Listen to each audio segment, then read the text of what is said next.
The Word of God is alive and powerful, sharper than any two-edged sword, piercing even to the dividing asunder of the soul and spirit, and of the joints and the marrow, and is a critic of the thoughts and intents of the heart.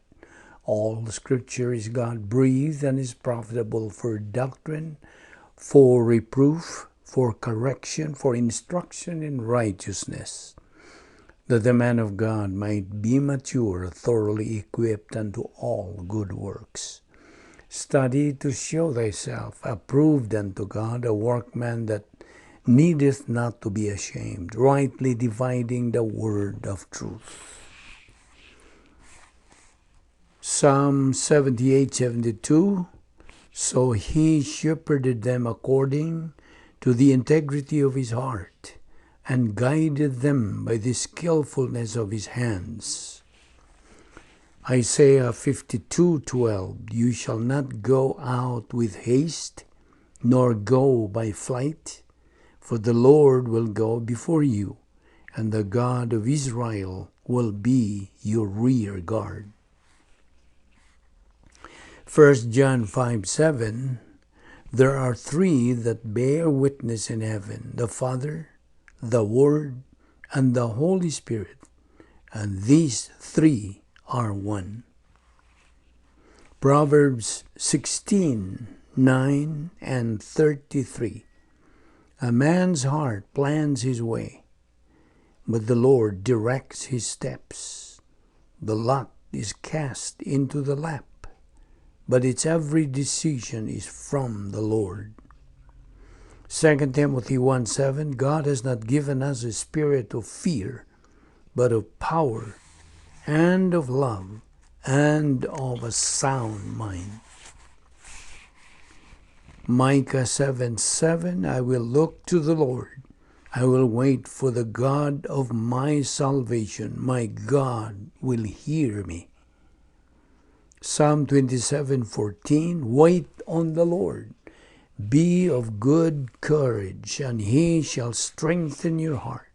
Wait, I say, on the Lord. Before we start our Bible study, as usual, we have to follow the routine or the SOP by cleansing ourselves from any personal sin that we have committed today. All these sins that we have committed, if not rebounded, will become a barrier to our study. Therefore, let us use now the principle of 1 John 1:9, the rebound technique or confession, because it says in 1 John 1:9, if we confess our sins, God is faithful and just to forgive us our sins and to cleanse us from all unrighteousness. For you, unbeliever, it is faith on the Lord Jesus Christ. That is the way of salvation that God has provided each and every member of the human race. This is the only way to get saved, by believing in the saving work of the Lord Jesus Christ at the cross. Therefore, by believing what he has done at the cross, you are believing the Lord Jesus Christ as your personal Lord and Savior. Therefore, Acts 16:31 says, believe on the Lord Jesus Christ, and thou shalt be saved. Therefore, let us pray.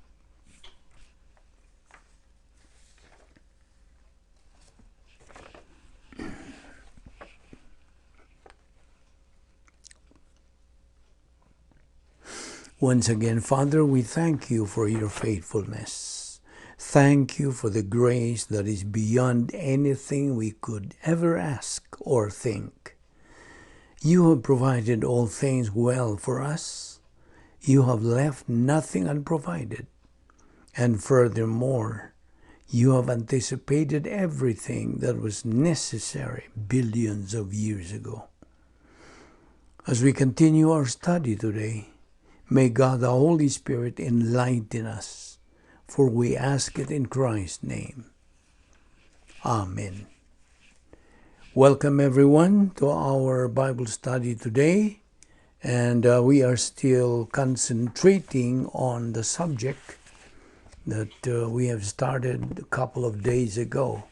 It's Colossians chapter 3. Okay, will you open your Bible now to Colossians chapter 3, verse 14.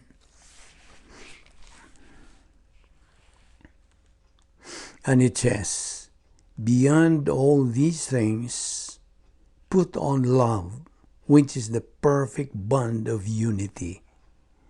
Now, beyond there is the Greek word epi. And this talks about love, right? This love that is being talked about is virtue love. Now, what is virtue love? Virtue love is the advanced spiritual life. It is love that God has provided. Remember the verse? We love Him because He first loved us. Now in Romans chapter 5 verse 8, "But God demonstrates His own love toward us, in that while we were yet sinners, Christ died for us."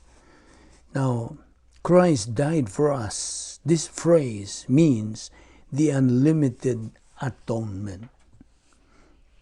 Now, believers should have rapport, personal, harmonious relationship with God. Remember, we are facing God's justice, love, and righteousness. These are the three attributes of God that we mainly face. Now, this rapport being spoken of here started at the point of salvation and continues in phase 2, meaning believer in time, and ends at the terminus. What is the terminus? Phase 3 of God's plan for our life. Now, we should remember the three adjustments we members of the human race have to make towards God. You still remember the salvation adjustment to the justice of God? Number 2, rebound adjustment to the justice of God. And number 3, maturity adjustment to the justice of God. Now, we know that our personal love for God is vertical, while our impersonal love for mankind is horizontal. Right? So don't forget that. If a believer only has human love, which is pseudo love, it originated from self-justification, self-deception, and self-absorption. You remember? These are the three arrogant skills. This kind of believer has no virtue love. So Colossians 3:14 again says, "All or beyond all these things put on love, which is the perfect bond of unity." The love there, let me reiterate, is virtue love. Now, when the Bible talks about love, this kind of love is virtue love. Like what I just said a while ago, it is a byproduct of the advanced spiritual life.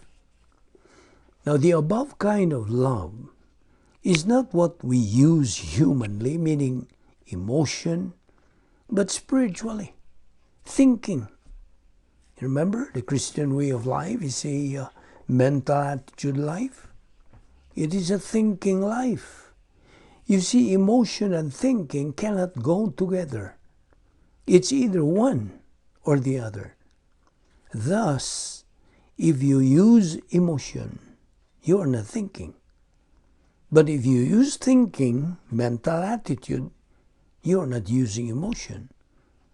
By the way, we are not against emotion, or we are not against the use of emotion.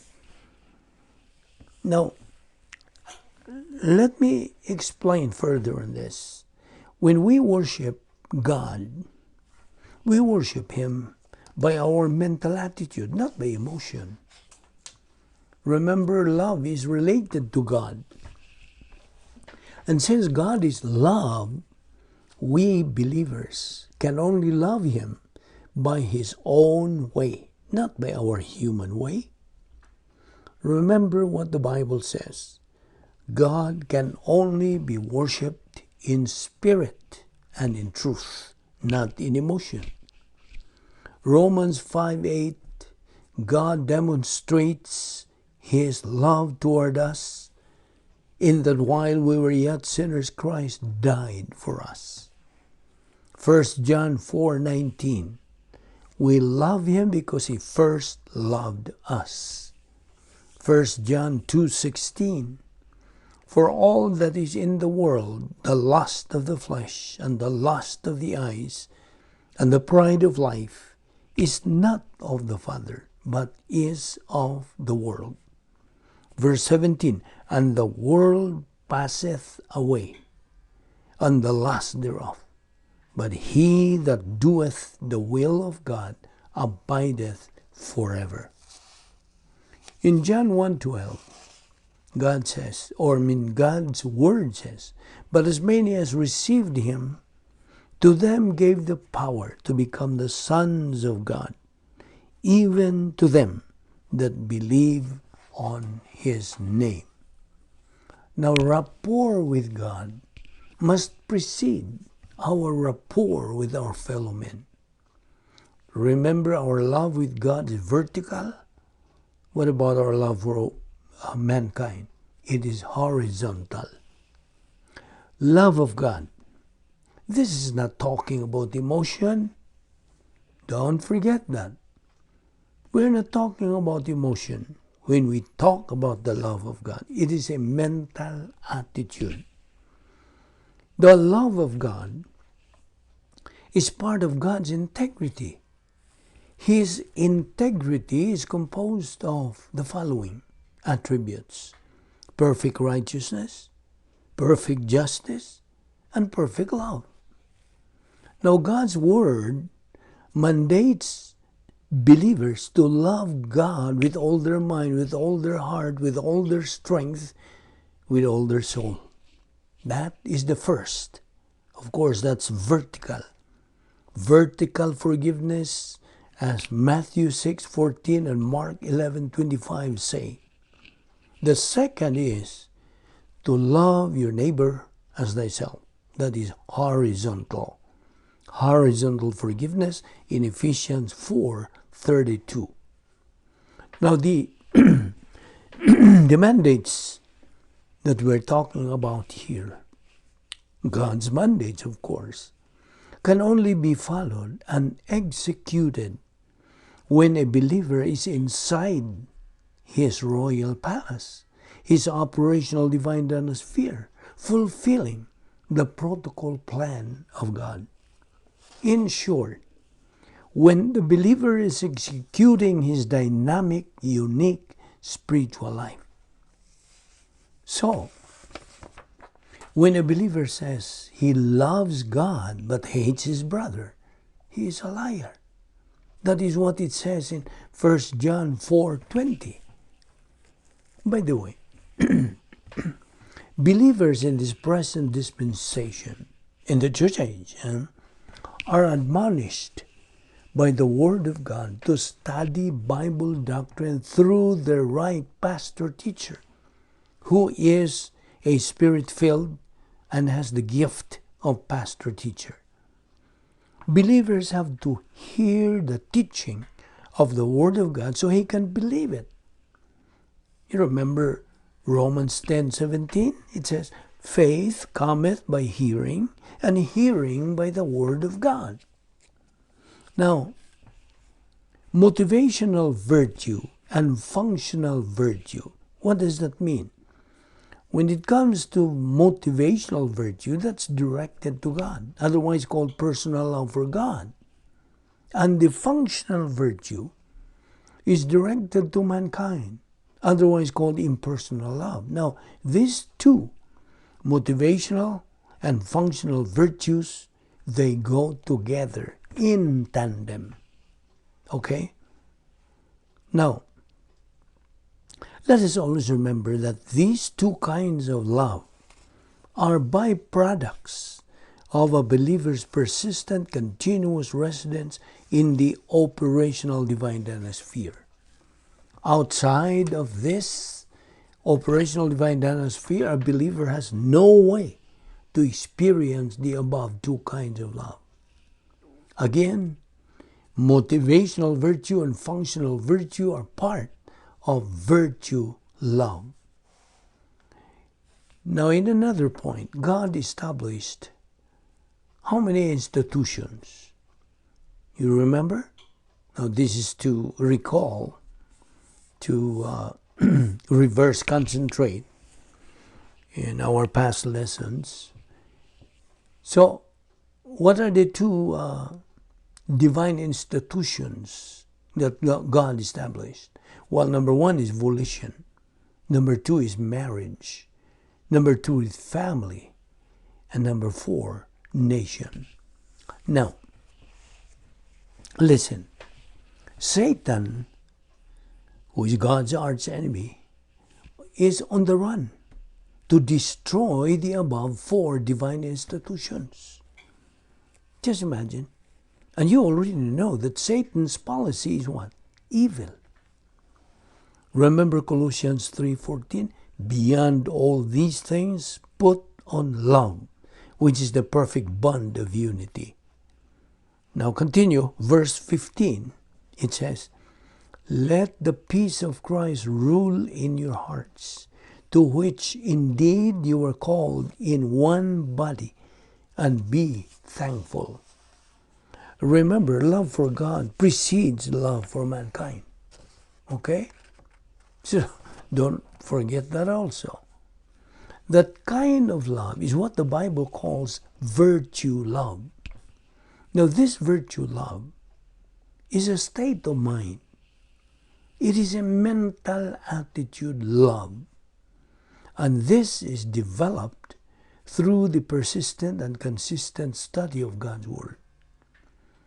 Now, without Bible doctrine resident in a believer's soul, it's hard for him to develop this kind of love. Most of human love is actually occasional love, meaning if the person or object of love is lovable, we love. If not lovable, we don't love. You see? In 1 John 4:7, it says, beloved, let us love one another, for love is from God. And everyone who loves is born of God and knows God. Okay, Hebrews 11:6, what does it say again? Without faith it is impossible to please God. Romans 10:17, faith cometh by hearing, and hearing by the word of God. We love God because what? He first loved us. Now, my question is, when did God first love us? When? The answer? At the point of salvation. At that point when you believed in Christ as your Lord and Savior. Now, here's a point of doctrine. A believer without Bible doctrine cannot attain virtue love. And without virtue love, it is impossible to execute the unique spiritual life. Virtue love is above all kinds of love. Why?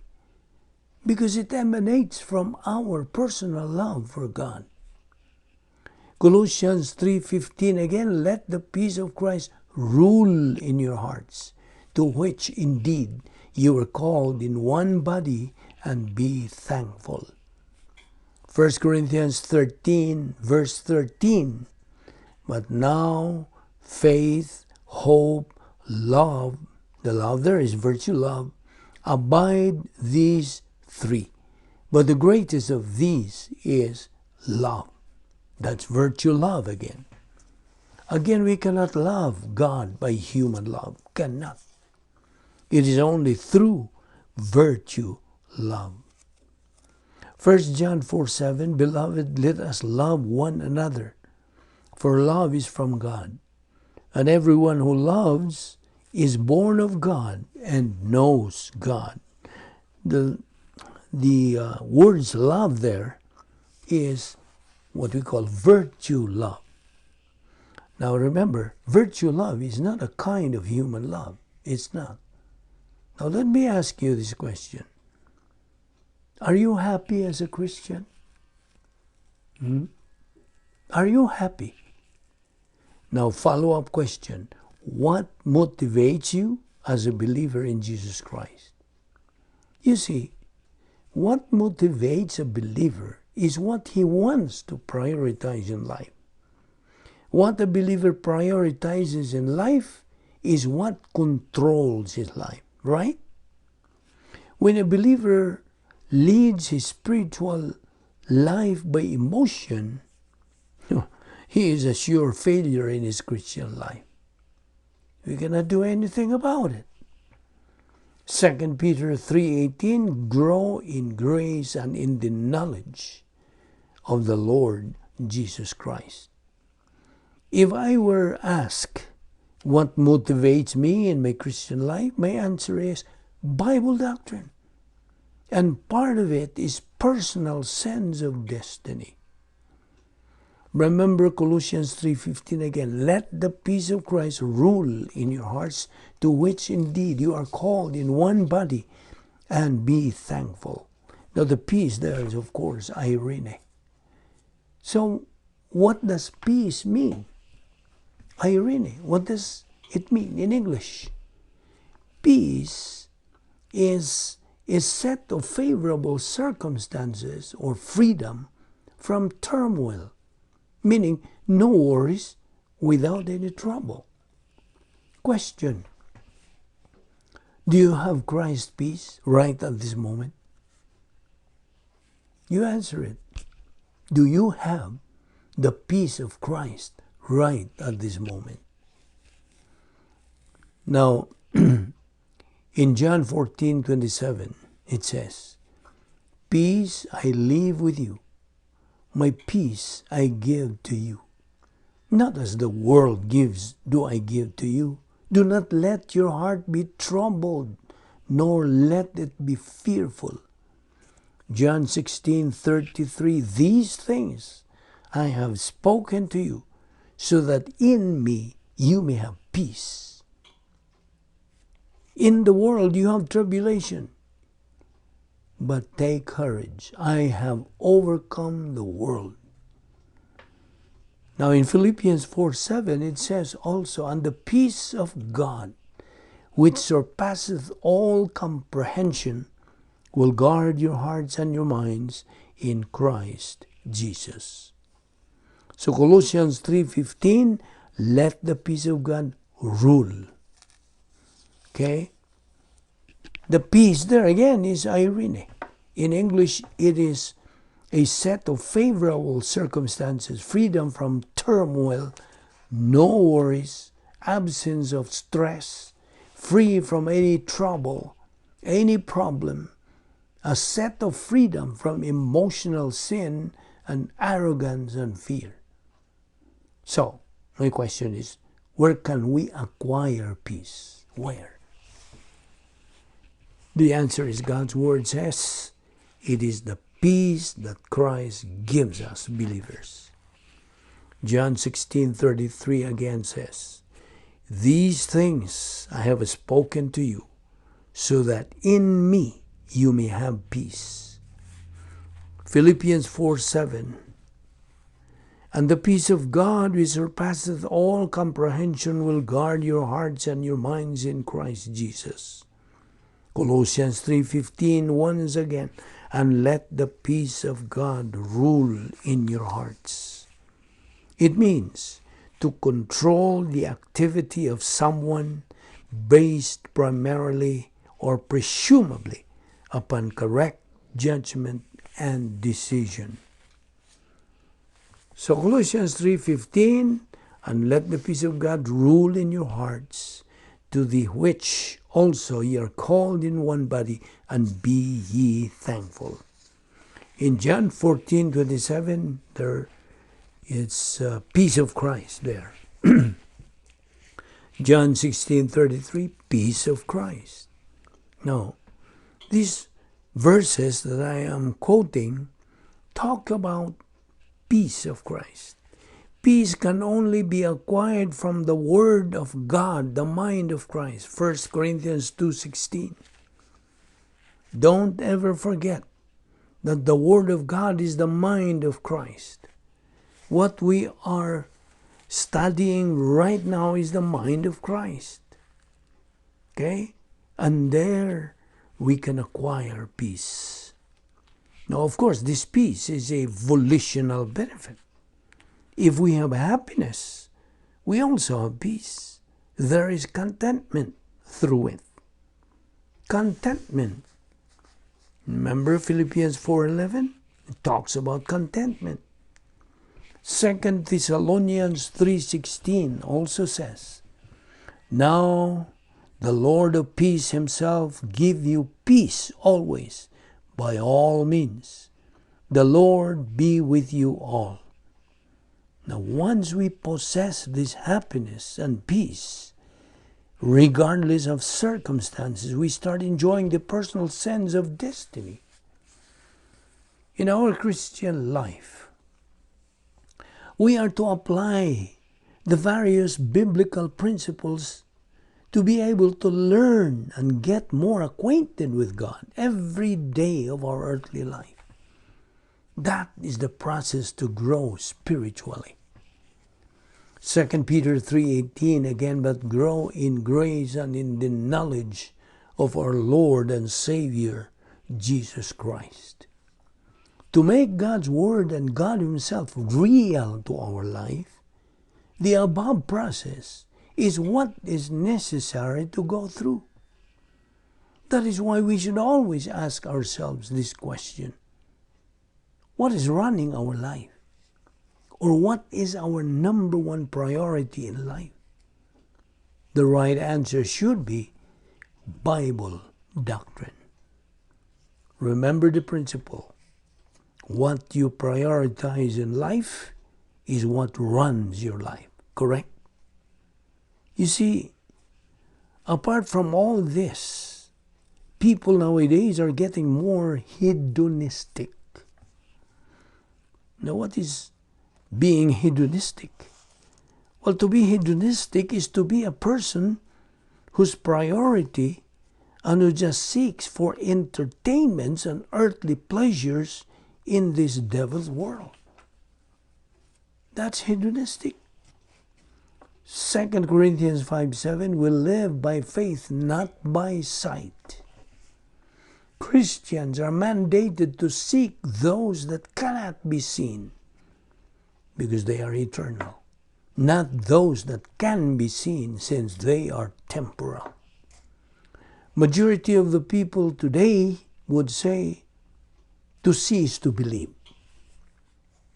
They would believe through what is perceived by the five senses of man. Sense of sight, sense of hearing, sense of smell, sense of taste, sense of touch. They would believe through what is perceived by their five senses. Now back to Colossians 3:15, let the peace, eirene. Now eirene is the state of freedom from worry. Let the peace of Christ rule in your hearts, to which indeed you are called in one body, and be thankful. The peace that is being spoken of there is that kind of peace. It's not an option, but it is a command. I repeat, that kind of peace is not an option. It is a command. Always remember that you are now a believer and that you are mandated as a believer to have this peace being mentioned in Colossians 3:15. John 14:27 also, peace I leave with you, my peace I give to you, not as the world gives do I give to you. Do not let your heart be troubled, nor let it be fearful. 2 Thessalonians 3:16, may the Lord of peace himself continually grant you peace in every circumstance. The Lord be with you all. Philippians 4:11, it talks about contentment. Not that I speak from want, for I have learned to be content in whatever circumstances I am. Now, well, if you have time, continue reading verse 12 there. Now, we believers can have this kind of peace which surpasseth all understanding. 2 Corinthians 8:9, for you know the grace of our Lord Jesus Christ, that though he was rich, yet for your sake he became poor, so that you through his poverty might become rich. Now, this peace is God's grace provision. These things that we're talking about, peace, grace, etc., are what is called volitional benefits. Now, again, let us quote Colossians 3:15, let the peace of Christ rule in your hearts, to which indeed you are called in one body, and be thankful. John 16:33, these things I have spoken to you, so that in me you may have peace. In the world you have tribulations, but take courage, I have overcome the world.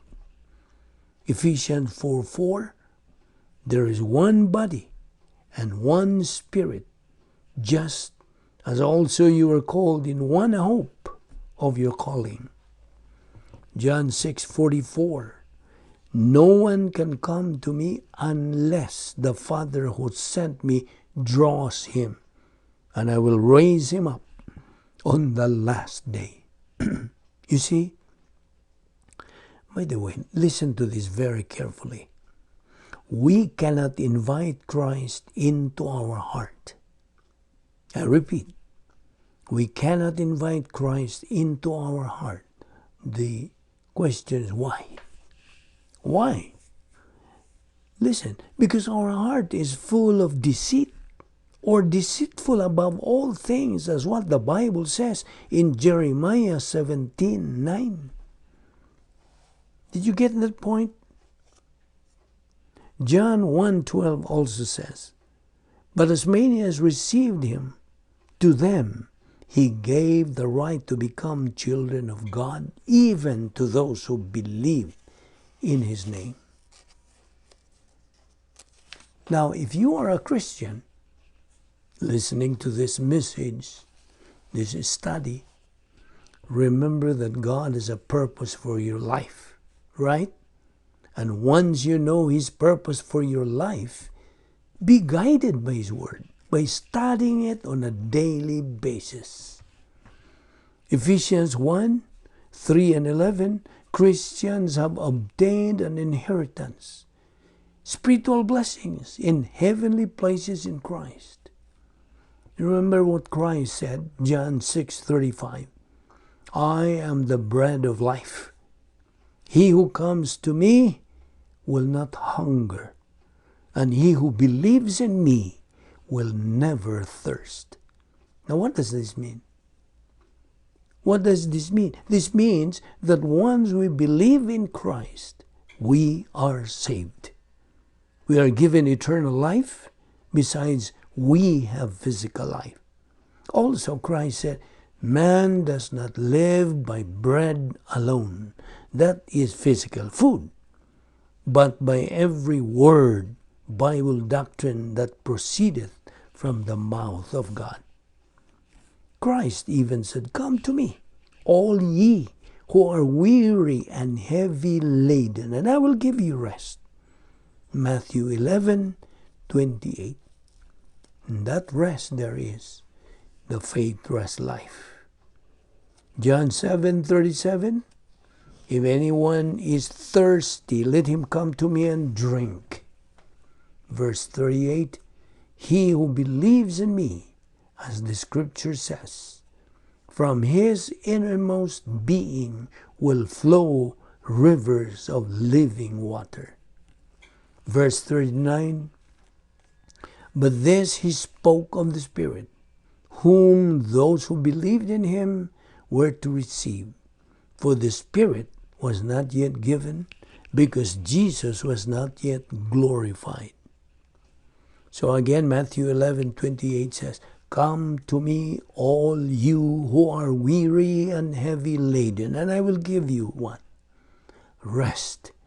The faith rest life. Now, by the way, coming to Christ is volitional, right? You may come to him or you may not. That's volitional. It is God who invites us, not inviting Christ into our heart. That is just the opposite. Okay? So it is God who invites us, not inviting Christ into our heart. Oh, by the way, remember Jeremiah 17:9? Don't forget that our heart is deceitful above all things. That's why we cannot invite Christ into our heart. You see, God says what he means, and he means what he says. We need to understand what the Bible really means. So, let us not be ignorant of the truth. God says, study my word. We should remember one thing as believers. We are not saved because we accepted, but we are saved because of our faith due to God's grace. Bear in mind God's word in Ephesians 2:8 and 9 that says, we have been saved by grace through faith. This is not of ourselves, it's a gift of God, not of works, lest anyone should boast. And one thing more. In Acts 4:12, God's word says, neither is there salvation on any other under heaven given among men whereby we must be saved. 1 Corinthians 12:13, for by one Spirit we were all baptized into one body, whether Jews or Greeks, whether slaves or free, and we were all made to drink of one Spirit. Colossians 3:15, once again, let the peace of Christ rule in your hearts, to which indeed you are called in one body, and be thankful. Now, called there is eklektos. The call of God is classified into two. The first call, a call to accept salvation. The second call, to election as a believer. And from there, as an elected one, God provides the believer every spiritual assets, God's riches in heavenly places, every opportunity and privilege. That's the portfolio of invisible assets, escrow blessings, and a lot more. Question: are you making use of the above things or just ignoring them? Well, it's a matter of choice. Now, this one body illustrates that as a believer, we have a part of it to play, either as pastor, teacher, evangelist, missionary, etc., etc. That is in Ephesians 4:13-13. And don't you ever forget, as a believer, but grow in grace and in the knowledge of our Lord and Savior Jesus Christ. 2 Peter 3:18. I keep on quoting that particular verse, which is just the very verse that we have to apply in our Christian life while we are in phase 2 of God's plan. And in Ephesians 5:1, it says, therefore, be imitators of God as beloved children. So 1 Corinthians 12:13, for by one Spirit we were all baptized into one body, whether Jews or Greeks. The big question remains, did you answer God's call? His invitation? Again, it's a matter of choice. We know that once we answer God's call by believing in Christ as Savior, we become members of the royal family of God. One body with equal privilege and equal opportunity. Colossians 1:18, He, the Lord Jesus Christ, is also head of the body, the church, and He is the beginning, the firstborn from the dead, so that He Himself will come to have first place in everything. It's true that every believer is part of the body of Christ. Each member has his own function in the body, and each member is important. Not one is insignificant in every function. Every role of every member is very important and significant. And this is where we will continue in our discussion tomorrow. Let us pray. Father, we are grateful for the wonderful privilege of examining these things together, which are so important, the mechanics of which do really help us understand grace. Thank you, Lord, for your care and your protection and your guidance and your provision. Bring us here once again tomorrow as we continue in our spiritual momentum. This we ask in the name of our Lord Jesus Christ. Amen.